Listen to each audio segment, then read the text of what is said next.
Donald Trump has been fined $5 million in damages for sexual abuse, a magazine writer, E. Jean Carroll, in the 1990s, and then defaming her by branding her a liar.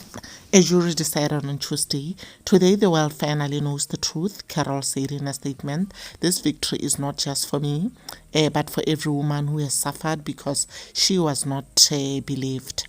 The former U.S. president, campaigning to retake the White House in 2024, will appeal. His lawyer, Joseph Tacopina, told reporters outside the Manhattan Federal Courthouse. Carroll, 79, testified during the civil trial that Trump, 76, raped her in a backdoor of a Goodman's department store dressing room in Manhattan in either 1995 or 1996, then harmed her reputation by writing in an October 2022 post on his Truth Social platform that her claims were a complete con job, a hoax and a lie. Trump was absent through the trial, which began on April 2025. In a post on his Truth Social platform, Trump called the verdict a disgrace and said, "I have absolutely no idea who this woman is. Because it was a civil case, Trump faces no criminal consequences, and as such, there was never a threat of prison." The jury required to reach an unanimous verdict deliberated for just under 3 hours. Its 6 men and 3 women awarded Carroll $5 million in compensatory and punitive damages, but Trump will not have to pay for so long as the case is on appeal. In April, Trump gave election regulators only the rough estimates of his wealth that are required in financial disclosures, listing over a dozen properties as worth over $50 million each. US dollars rather. President from 2017 to 2021, Trump is the frontrunner in opinion polls for the Republican presidential nomination and has shown an uncanny ability to weather controversies that might sink other politicians. It seems unlikely in America's polarized political climate that the civil verdict will have an impact on Trump's core supporters who view his legal woes as part of a concerted effort by opponents to undermine him. The folks that are anti-Trump are going to remain that way. The core pro-Trump voters are not going to change, and the ambivalent ones, I just don't think they're going to be moved by this type of thing, said Charlie Gero, a Republican strategist in Pennsylvania. Any negative impact is likely to be small and limited to suburban women and moderate Republicans, Gero said. Trump has cited the Carroll trial in campaign fundraising emails as evidence of what he portrays as a Democratic plot. He has said Carroll, a former Elle magazine columnist and a registered Democrat, made up the allegations to try to decrease sales of her 2019 memo and to hurt him politically. His poll numbers improved after he was charged last month with falsifying business records over a hush money payment to a porn star before his victory in the 2016 presidential election. The first U.S. president, past or present, to be criminally charged. Trump has pleaded not guilty and said the charges are politically motivated.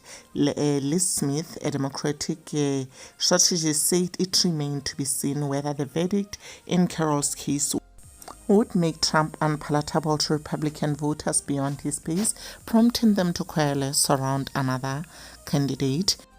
The trial featured testimony from former People magazine reporter Natasha Stoyanov, who told jurors that Trump cornered her at his Mar-a-Lago club in Florida in 2005 and forcibly kissed her for a few minutes. Another woman, Jessica Liz, testified that Trump kissed her, grabbed her, and put her hand under her skirt in a flight in 1979.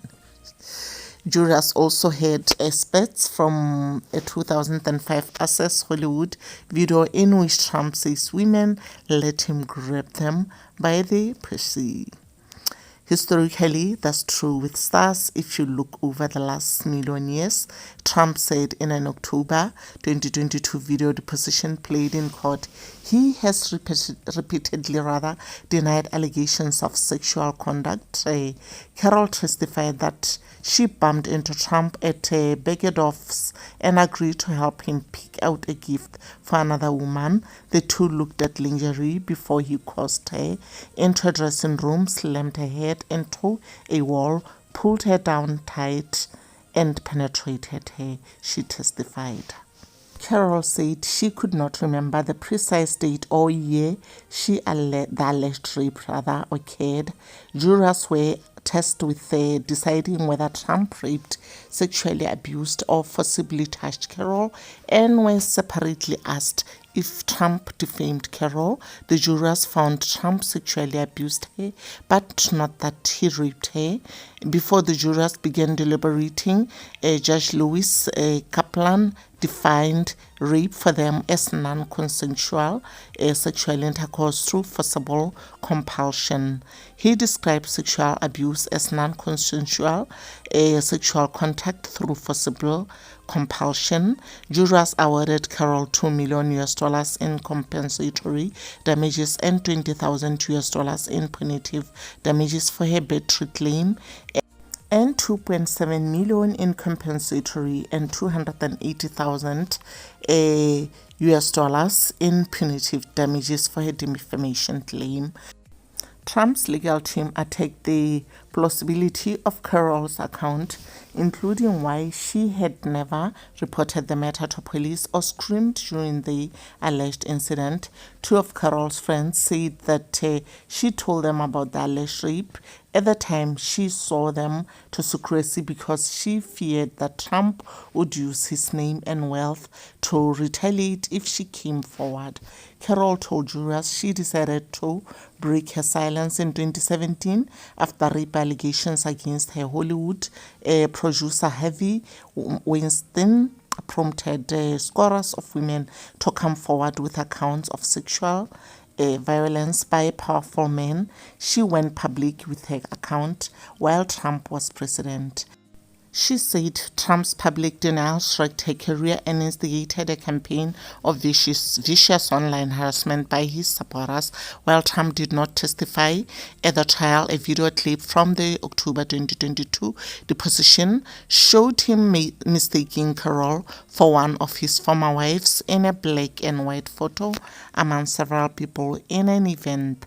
"It's Marla," Trump said in the deposition, referring to his second wife, Marla Maples. Previously, Trump had said he could not have raped Carol because she was not my type. That's all I had for you guys regarding the story, and please let me know what your thoughts are in the comment section. Do you think this woman is actually trying to destroy Trump, or do you think there's someone behind this whole story that's trying to make sure that Trump doesn't get into the next elections? Or do you think Trump is indeed guilty? I would love to hear from you. It is indeed true, guys, when they say that women will be the downfall of most men. Most hear me properly. My love is sure, and let's meet on the next video, guys.